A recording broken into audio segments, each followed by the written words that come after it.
కూటమి ప్రభుత్వం పాలనను గాలికి ఎందుకు వదిలేసిందో తెలుసా? పాలనపై, ప్రజా సంక్షేమంపై, రాష్ట్రాభివృద్ధిపై దృష్టి పెడితే కక్ష సాధింపులు, అక్రమ కేసులు ఎవరు చూసుకుంటారు? అందుకే ఈ 5 ఏళ్లు పాలనను అక్రమ కేసులకు అంకితం చేయాలని తండ్రి కొడుకులు డిసైడ్ అయినట్టుగా ఉన్నారు. వీళ్ళు టార్గెట్ చేస్తే ఎంత భయానకంగా ఉంటుందో ప్రతిరోజు రాష్ట్రానికి చూపిస్తూనే ఉన్నారు. వల్లభనేని వంశీ ఇందుకు ఓ ఉదాహరణ. అక్రమ కేసు పెట్టి వేధించడం ఒక ఎత్తైతే, అసలు జైలు నుంచి అడుగు బయట పెట్టే అవకాశమే లేకుండా ఒక కేసు తరువాత మరో కేసు, ఆ తరువాత ఇంకో కేసు, ఇలా కేసుపై కేసు పెడుతూ వేధించడం మరో ఎత్తు. పోసాని విషయంలో అయినా, ఇప్పుడు వల్లభనేని వంశీ విషయంలో అయినా ఇదే జరుగుతోంది. 3 నెలలుగా వంశీ జైల్లో రిమాండ్ ఖైదీగానే ఉన్నారు. కొన్ని కేసుల్లో బెయిల్ తెచ్చుకోగానే మరిన్ని కేసులు పెట్టేస్తున్నారు. ఆయన అనారోగ్యంతో ఇబ్బంది పడుతున్నా కూడా వేధింపులు ఆపడం లేదు. అసలు వల్లభనేని వంశీ అంటే ఈ ప్రభుత్వానికి ఎందుకంత కక్ష? వంశీపై మొత్తం ఎన్ని అక్రమ కేసులు పెట్టారు? వంశీని బయటకు రాకుండా చేయటమే లోకేష్ లక్ష్యమా? చేతిలో రెడ్ బుక్ ఉంది, వ్యవస్థలు గుప్పెట్లో ఉన్నాయి. గల్లీ నుంచి ఢిల్లీ వరకు మనం ఎరువు వేసి పెంచిన కలుపు మొక్కలు ఉండనే ఉన్నాయి. ప్రజాస్వామికవాదులమనే ముసుగు వేసుకున్న జాతి జనం ప్రతి వ్యవస్థలో ఉండనే ఉన్నారు. తెలుగు జాతి గురించి కాకుండా తమ జాతి కోసమే పనిచేసే జాతి పత్రికలు సైతం ఉండనే ఉన్నాయి. ఇక అడ్డు అదుపు ఏముంటుంది? ఎవడో ఆకాశరామన్నతో ఉదయాన్నే ఫిర్యాదు చేయించడం, ఆ వెంటనే సంబంధం లేని సెక్షన్లతో మధ్యాహ్నానికల్లా కేసులు పెట్టేయడం, రెండో ఆలోచన లేకుండా సాయంత్రానికల్లా జైల్లోకి నెట్టేయడం. కూటమి ప్రభుత్వం అధికారంలోకి వచ్చినప్పటి నుంచి జరుగుతోంది ఇదే. ఇప్పటికే 100ల మంది అరెస్ట్ అయ్యారు. అందులో కొందరు మాత్రమే బయటకొచ్చారు. మిగతా వారంతా చేయని తప్పులకు ఇంకా ఆ జైళ్లలోనే మగ్గుతున్నారు. అందులో గన్నవరం మాజీ ఎమ్మెల్యే వల్లభనేని వంశీ ఒకరు. 90 రోజులకు పైగా ఆయన జైల్లోనే ఉన్నారు. ఒక కేసులో బెయిల్పై కోర్టులో వాదనలు సాగుతున్న సమయంలోనే మరో 2 కేసులు పెట్టేస్తున్నారు. ఆ 2 కేసుల్లో బెయిల్ వచ్చే సంకేతాలు అందుతున్న సమయంలోనే ఇంకో 4 అక్రమ కేసులు బనాయిస్తున్నారు. ఎలాగైనా ఆ జైలు నుంచి బయటకు రాకుండా చేయటమే ధ్యేయంగా పనిచేస్తున్నారు. దీనికోసం వ్యవస్థలను తమకు కావలసినట్టుగా పనిచేయిస్తున్నారు. వల్లభనేని వంశీపై రెడ్ బుక్ కక్ష సాగుతున్న వేళ ప్రధానంగా కొన్ని ప్రశ్నలు వినిపిస్తున్నాయి. అవేంటో ఒక్కసారి మనం స్క్రీన్ పైన చూద్దాం. క్వశ్చన్ నెంబర్ 1, వల్లభనేని వంశీపై ఎన్ని అక్రమ కేసులు బనాయించారు? క్వశ్చన్ నెంబర్ 2, ఈ ప్రభుత్వానికి వంశీ అంటే ఎందుకంత కక్ష? క్వశ్చన్ నెంబర్ 3, వంశీని బయటకు రాకుండా చేయటమే లోకేష్ లక్ష్యమా?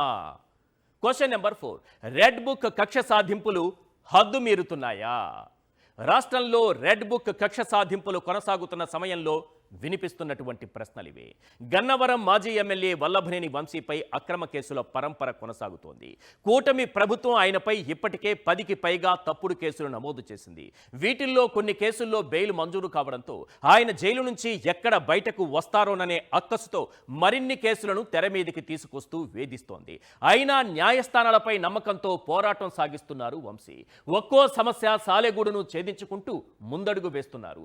ఇప్పటికే 6 కేసుల్లో బెయిల్ మంజూరైనప్పటికీ అతన్ని ఎలాగైనా జైల్లోనే ఉంచాలనే కక్షతో కూటమి సర్కార్ కేసులపై కేసులతో ఉక్కిరి బిక్కిరి చేస్తోంది. ఎంత ఎక్కువ కాలం అతను జైల్లో ఉంటే అంత ఆత్మసంతృప్తి కొందరికి దక్కుతుంది. అందుకే చేతిలో రెడ్ బుక్ పట్టుకుని వ్యవస్థలను గుప్పెట్లో పెట్టుకుని ఆత్మసంతృప్తి కోసం అహర్నిశలు పనిచేస్తున్నారు. అందులో భాగమే నకిలీ ఇళ్ల పట్టాల కేసు. వల్లభనేని వంశీని A10గా చేర్చారు. ఈ కేసులో కోర్టు 14 రోజులు రిమాండ్ విధించింది. వంశీ న్యాయవాదులు బెయిల్ పిటిషన్ వేయగా దానిపై విచారణను ఈ నెల 19కి వాయిదా వేశారు. కక్ష సాధింపు ఇక్కడితో అయిపోలేదు.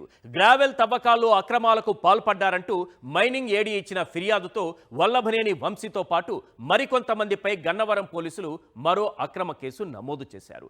నాన్ బెయిలబుల్ సెక్షన్ల కింద కేసులు పెట్టారు. సత్యవర్ధన్ కిడ్నాప్ ఆరోపణలు, గన్నవరం టీడీపీ ఆఫీసుపై దాడి కేసులో బెయిల్ రావడం, నకిలీ ఇళ్ల పట్టాల కేసులో బెయిల్ వచ్చే అవకాశం ఉండటంతో వంశీ బయటకొస్తారనే సమయంలో మైనింగ్ కేసు బనాయించారు. అయితే ఈ కేసు వివరాలు అత్యంత గోప్యంగా ఉంచారు. వల్లభనేని వంశీ అంటే ఈ ప్రభుత్వానికి ఎందుకంత కక్ష అనేది అర్థం కావడం లేదు. ఒక వ్యక్తిపై వ్యవస్థలన్నీ ఈ విధంగా దాడి చేయడం మునుపెన్నడూ చూడలేదు.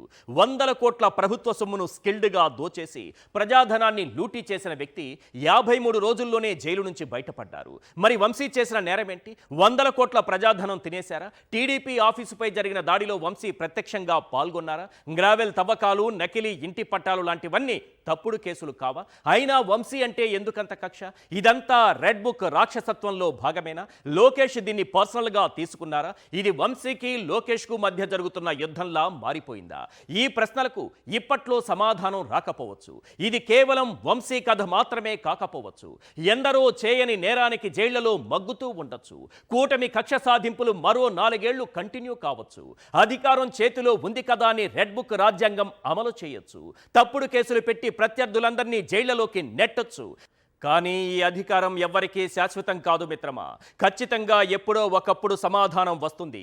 అందుకే పెద్దలంటారు, విర్రవీగే వాడిని విర్రవీగనివ్వు, హేళన చేసేవాడిని చేయనివ్వు, నీ ధర్మం నువ్వు నిర్వర్తించు అని. సమయం రావాలే కానీ కర్మ ఎవ్వరినీ వదిలిపెట్టదు. లాస్ట్ బట్ నాట్ లీస్ట్, నీకు సమయం ఉన్నది 4 ఏళ్లే మిత్రమా. ఇది మాత్రం గన్ షాట్.